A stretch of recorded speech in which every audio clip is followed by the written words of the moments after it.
With the Sourdough Sidekick getting even closer to launch, we had two big things happen this week. One, we got the visual model in, and that helps us to see what it really will look like in a real space. And two, our engineering prototype is looking better than ever. Let's check in with the team and see what's going on. I'm going to give you an update for the engineering models for the Sourdough Sidekick, and here it is.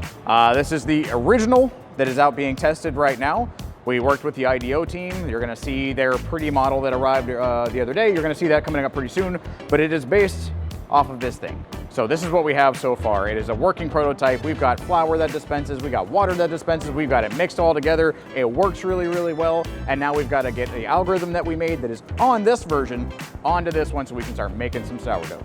All right, so here's some main differences. Other than it not looking like a snake's head, we redesigned the flour hopper to be a little more efficient because flour likes to stay on like a little shelf even when you're trying to mix it, so this one works a lot better.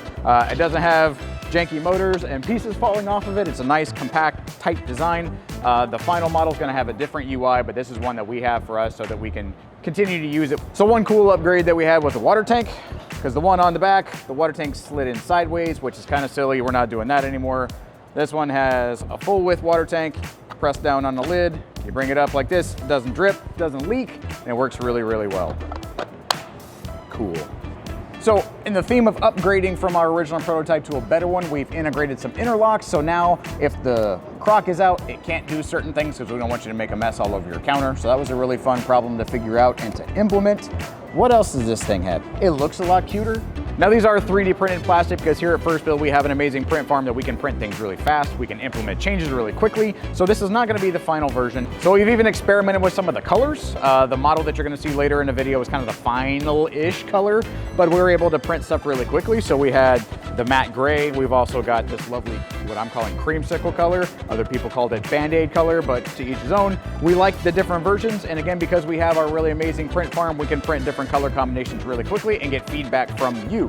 The plan with these is that we're going to send them out to people that we are collaborating with. Our co-creation experts right now are going to get this model, and we have a couple others that we have that we're working alongside it so that we can get more information. We want to make sure that the Sidekick is working perfectly for you at crowdfunding and at launch, so we need to get that information quickly and from the best sources.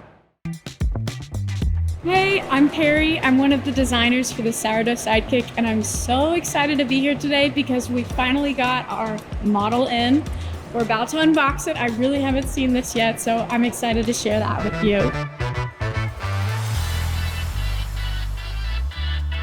So again, this is a design appearance model. It's not functioning, these buttons don't press, there's no working mechanisms, but it gives us a really great feel for what this product is going to look like and feel like. I can tell us that this is how the handle works, and it honestly feels really good. I'm really excited about this. It comes out really nicely.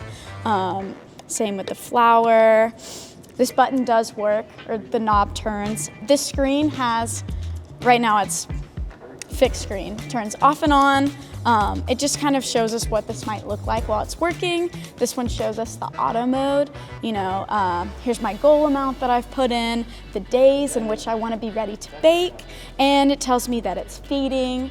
It's got this progress bar that tells me how far it is in the cycle, but again, that screen will change. This is a bunch of segmented LEDs, so as you go through different modes, different parts of the product, it's going to change.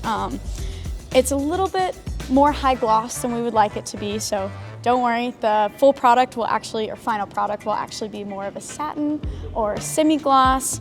Similarly, these buttons will not actually have these outlines shown here. It's just there for the appearance model to show us where the buttons will be, because again, they don't actually work, but shows us where they're going to be. They're actually going to be membrane buttons, so they'll be a little bit more integrated into this whole thing. But it's just super important for, again, showing us what this product is really going to look like, the colors, finishes, how it feels, how it functions, and I'm super excited to get it to you guys today. I'm so excited to see our work in a real life setting, and it's going to continue to get better. It's going to continue to improve, especially now that we have this. So I'm so excited that you guys have been on this journey with us, and please continue to watch and continue to give us your feedback because we really appreciate it. There is a lot happening and things are ramping up, but we still want to know what you think. Are we on the right track? Tell us in the comments below and stay tuned.